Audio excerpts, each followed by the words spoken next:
declaration of Aisha BINANI Dahiru, candidate of the All Progressives Congress, as winner of the Adamawa State gubernatorial election before the collation of results in the state were concluded on Sunday. Social media was awash with reactions after a video showing Hudu Yunisa Ari, the resident electoral commissioner, made the declaration to the dismay of opposition agents.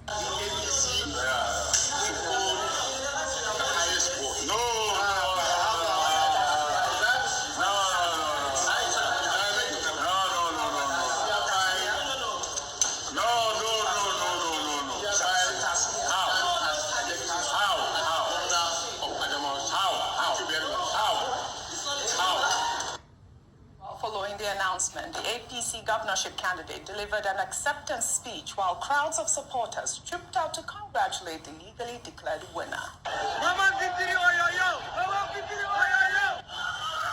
Adamawa stands tall on the threshold of history. My dear Adamawa State citizens and residents, I am overwhelmed and humbled by your show of love and confidence in electing me to serve as your governor as from May 29 this year and for the next 4 years.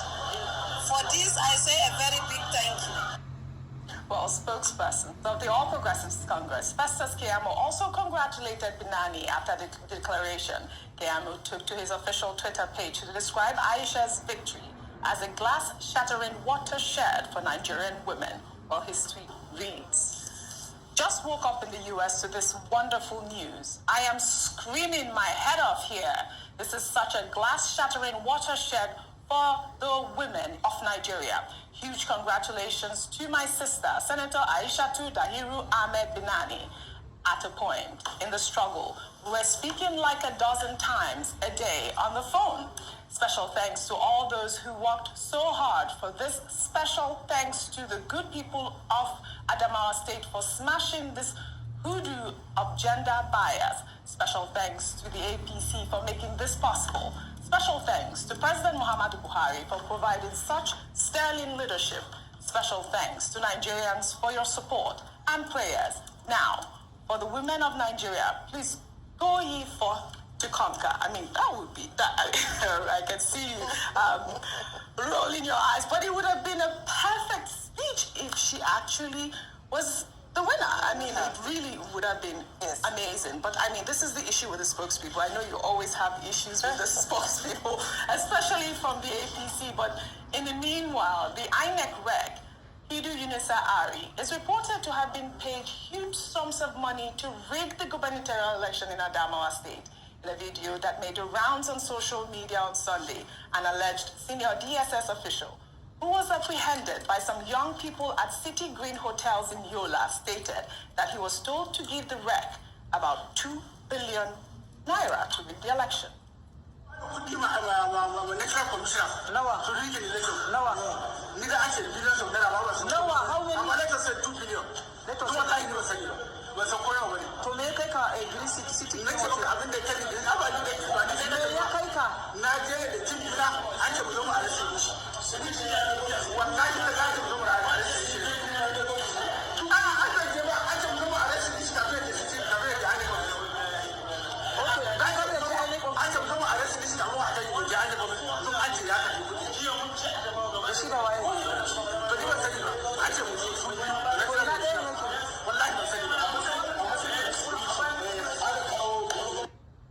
Well, meanwhile, Professor Abdullahi Abdul Zuru, the present INEC Commissioner Northwest and former Vice Chancellor of Usman Danfodio University Sokoto and Federal University of Technology Mina, who was sent to Adamawa State as part of INEC's supervisory activities, was attacked by a mob who mistook him for the Adamawa State rec, Barrister Hudu Yunisa Ari, for illegally returning Aisha Dahiru BINANI as governor-elect.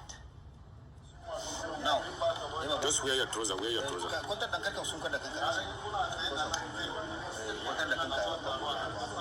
Now, over 60 years now, Baba,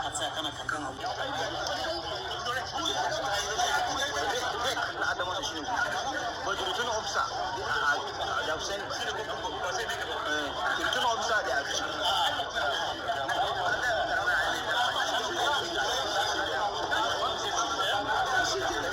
this was frustrating to watch. I mean, the first time I saw it, I was like, oh, wow, really? This man has been disgraced. But this is so unfair that this happened to this man. And why?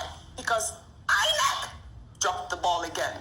Well, Ayo, please, your comment. Yes, INEC dropped the ball royally in Adamawa State over the weekend, as with in other states, because there are 24 states where supplementary elections were held over the weekend. But Adamawa State is in the spotlight because of what a number of people have described as a naked dance in the marketplace, a royal show of shame, the highlight of the drama amongst dramas that have occurred in the elections this year, and INEC not being ready, as they assured Nigerians, in the days leading to the elections. But speaking to Professor Zuru, yes, INEC was complicit.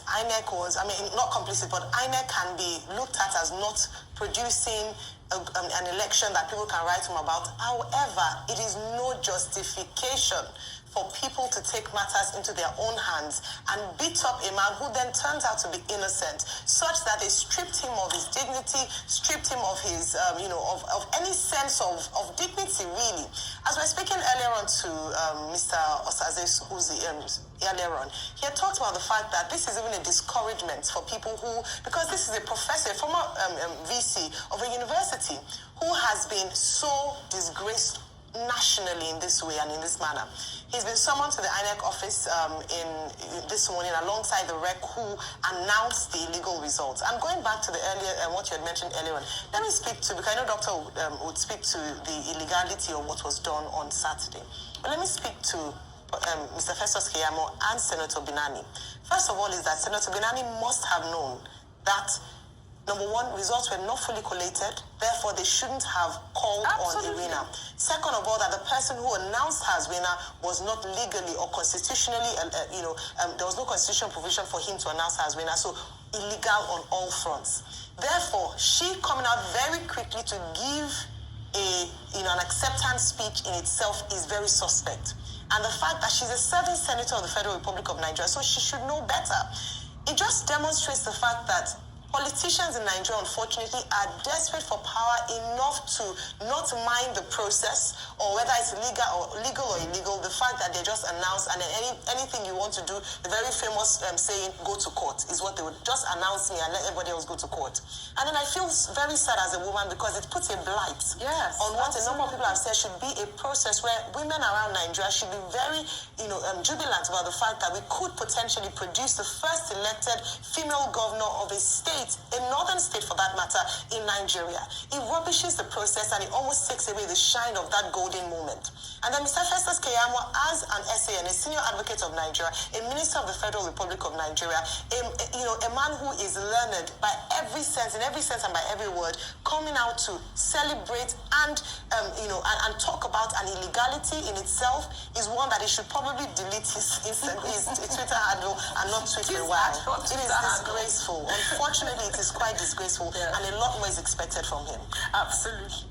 Seen a lot of these, actually. I mean, this is, I think it's still up there, Dr. Bati.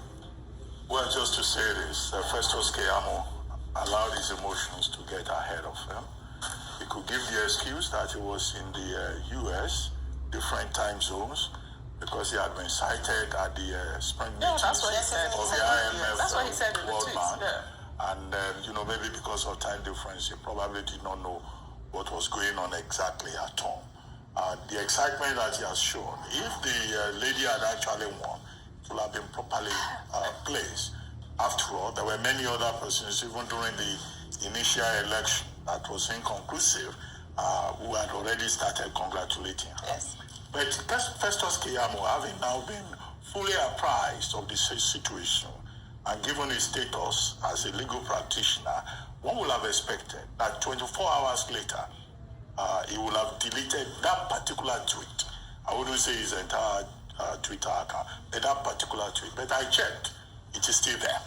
And that is what even makes it, really embarrassing. Now, the second issue about Mrs. Aisha Dahiru.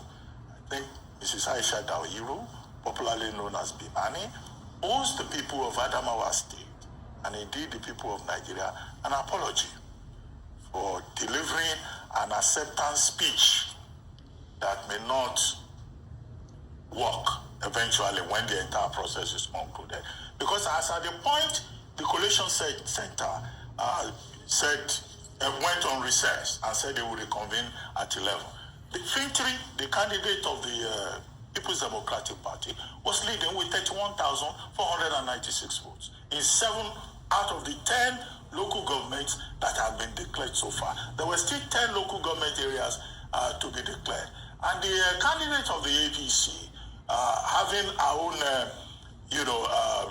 agents, party agents at the collation center, could not have pretended that she wasn't aware that that process had not been concluded. So, what do we say to all of this? There is need for investigation, thorough investigation of what happened, and allegations that money exchange hands and all of that will require investigation, thorough investigation. Now, having done the investigations, we will expect that persons should be sanctioned. The Uduari, the resident electoral commissioner who went and engaged in this act of impunity, has been told to report to the INEC headquarters in Abuja. But another report has said that he is at large. I think he should be immediately declared a wanted person if he does not show up. Because, as I have pointed out earlier on this program, there are so many infractions of the law with specific penalties prescribed in the Electoral Act under Section 120, subsection 4.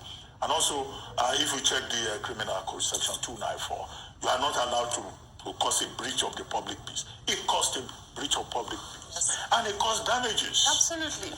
And that takes me to the professor, the national commissioner. I think INEC should learn its own lessons from here. Better protection should be provided for INEC officials on the field. The professor, Professor Zuru, he was not even at the place where the crime was committed, but he was one that aggrieved persons saw and they said, oh, this is the INEC man, and they subjected him to bodily harm. Even if it was Udu Hari, the alleged offender that was apprehended, we do not recommend jungle justice. Jungle justice is unacceptable. Nobody should be subjected to extrajudicial punishment. So that is the point there. And INEC has issued a statement to say that they're going to take up the matter and ensure that the security agencies prosecute the persons who are responsible for the assault on that former vice chancellor. However, the security agencies themselves are part of the problem. Yeah.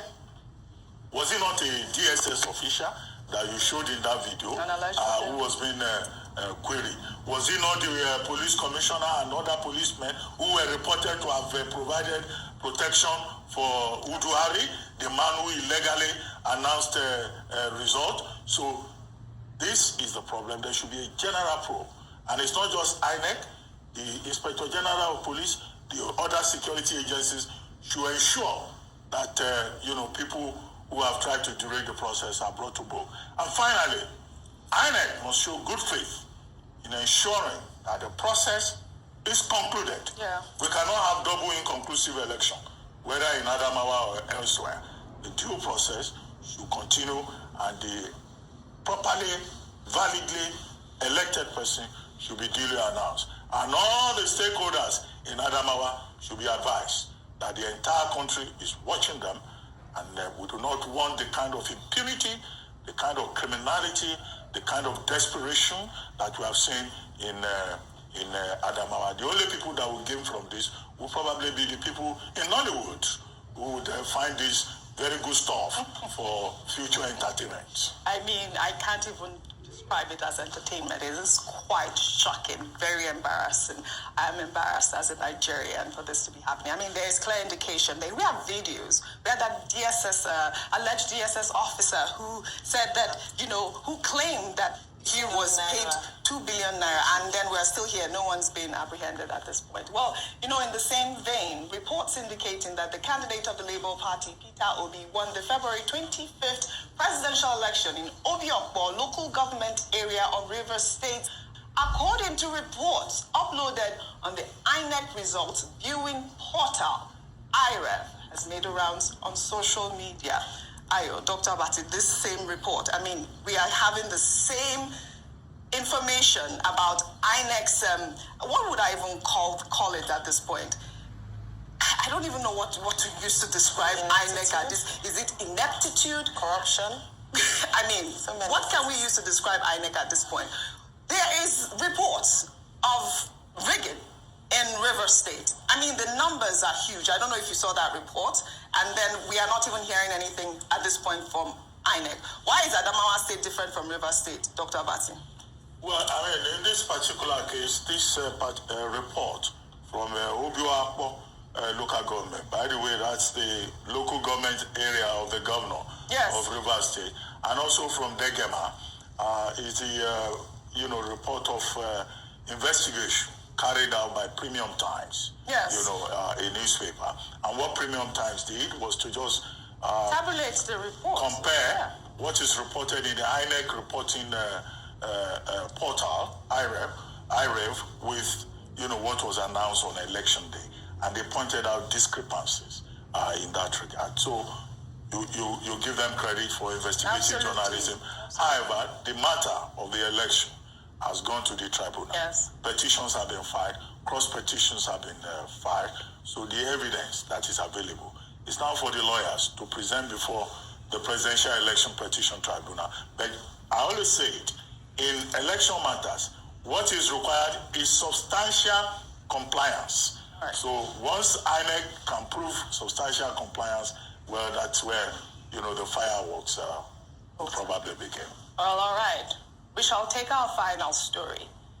Independent journalist David Hundeyin set social media buzz over the weekend after he uploaded images of a Guinean diplomatic passport bearing Bola Ahmed Tinubu's details on his Twitter account. The passport also carried Tinubu's image and appears to have been issued in October 2015 with the expiration date of October 2020. David reported that the passport was apparently issued to Tinubu while his ally, Alpha Conde, was Guinean president. Tinubu had publicly claimed credit for helping Conde secure re-election in October 2015. Tinubu, whose emergence as president-elect has been challenged by Atiku Abubakar, presidential candidate of the People's Democratic Party, and Peter Obi, candidate of the Labour Party, has had numerous allegations of corruption and illicit activities levied against him.